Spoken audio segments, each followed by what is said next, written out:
Hi friends, so today I'm sharing Luna's shelf work space and activities. Luna is my toddler, she is 26 months old. I recently moved her up from this gray shelf you see here to the taller white shelf.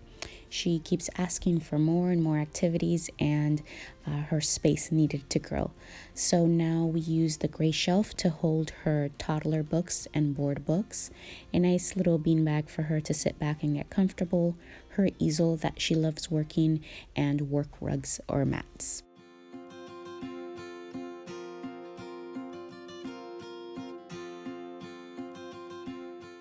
This very top of the shelf is the only work she needs to pull up a stool for.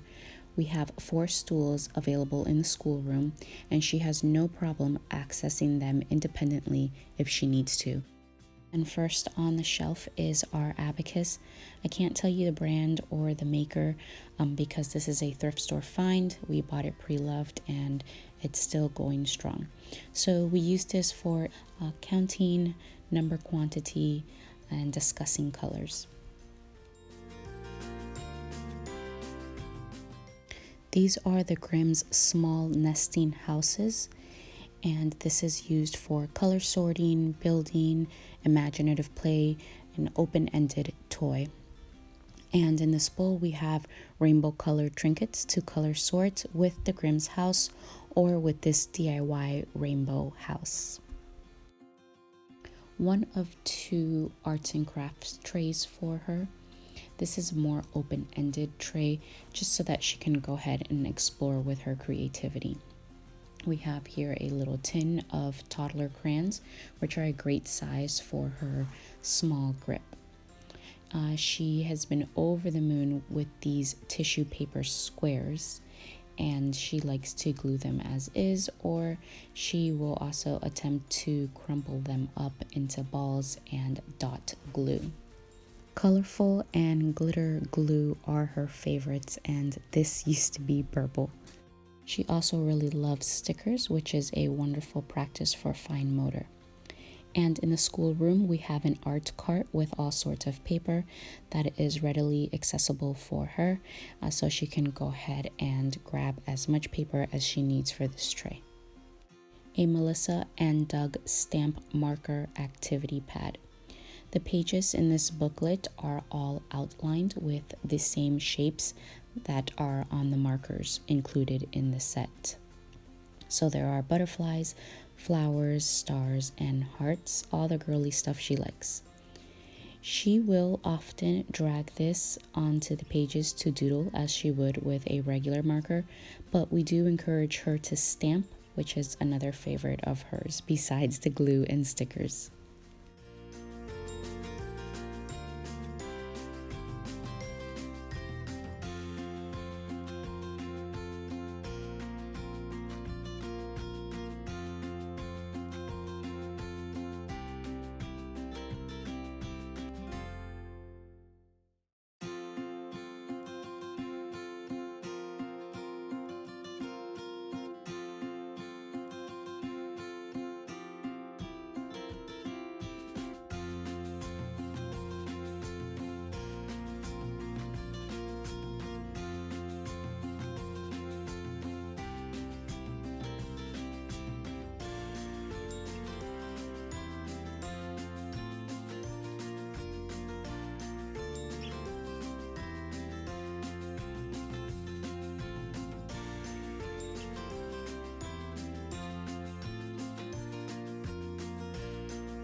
For number quantity work, I made these cards out of cardboard box and water bottle caps.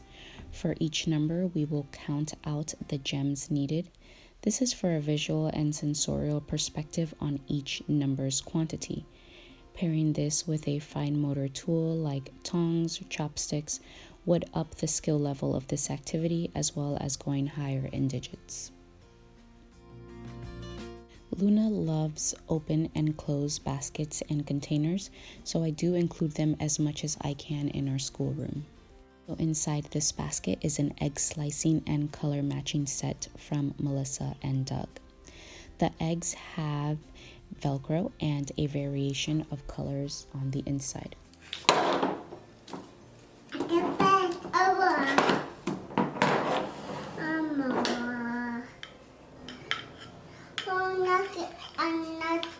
Who's that knocking on the door? It's red. Yay. One more. Who's that knocking on the door? Huh? It's orange. Where's the orange? Right there. Where? Okay. Okay. Mommy. Yes, ma'am. Okay, where's the green? Right there. Mm-hmm. Mommy. You got it. Good job. Okay, next. Amarillo. ¿Dónde está el amarillo? Right there. Amarillo. Mm-hmm. Right there. Okay. There. Qué bien. Eso. In the Montessori philosophy, the phonetic sounds are taught before the alphabet letter names.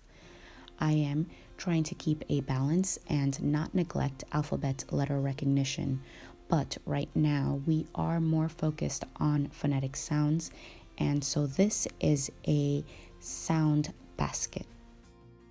A sound basket or tray is prepared with objects that begin with the same beginning letter sound. For a young child, it's best to isolate or focus on one letter at a time, but of course, every child is different, and so it is up to the guide to observe the child and determine his or her skill level. In this basket, I have a few objects to practice the E sound. First in the basket, we have a sandpaper letter. This is a Tuvalu auditory feedback phone. I bought a few of these on Amazon to use throughout our homeschool. I was a bit hesitant because of the price for what it is, plastic, but all the kids really do get good use out of it. We play different games with it, but the basic idea is that as the child speaks into the phone, the sound bounces back into their ear. E is for egg, and this egg holds a little treasure inside. A lowercase wooden e for a hands-on or more physical, tangible experience of the letter. And last, E is for elephant and elefante. Who's that knocking on the door? It's A. A, like this, 2 fingers. A. Mommy, help me. I'll help you. 2 fingers.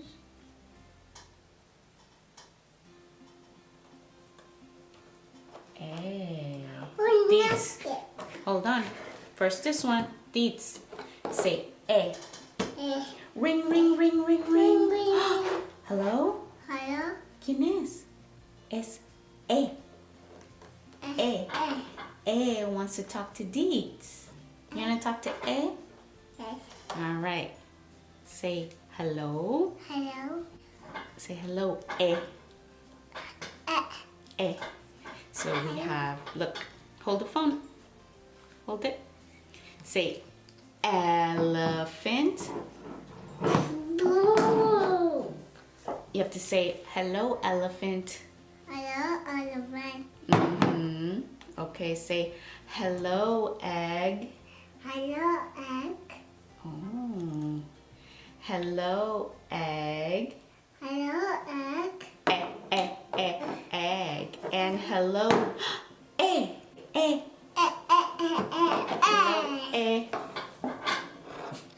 Luna loves Play-Doh and reaches for it several times a day. I do prefer the Play-Doh brand because it does stay fresh longest. It doesn't crumble as easily as like the inexpensive Dollar Tree Play-Doh, and it is non-toxic. We do enjoy making our own dough from time to time, but sometimes I do need to cut corners. However, if you're uncomfortable with store-bought dough, there are several awesome recipes online. Also in the tray, I've provided a few other things for play. So a roller. We have animal figures, which she likes to bury in the Play-Doh. Pattern molds, which we work on together. And a My Little Pony roller that she can roll in the Play-Doh. And number stamps. Our last tray. This is a Melissa and Doug wooden pattern blocks puzzle. This is a wonderful set. There are a lot more pieces or mats included, but I don't want to overwhelm her, so I prepared the tray with only one mat, which is double-sided, and only the pattern blocks needed to complete both sides.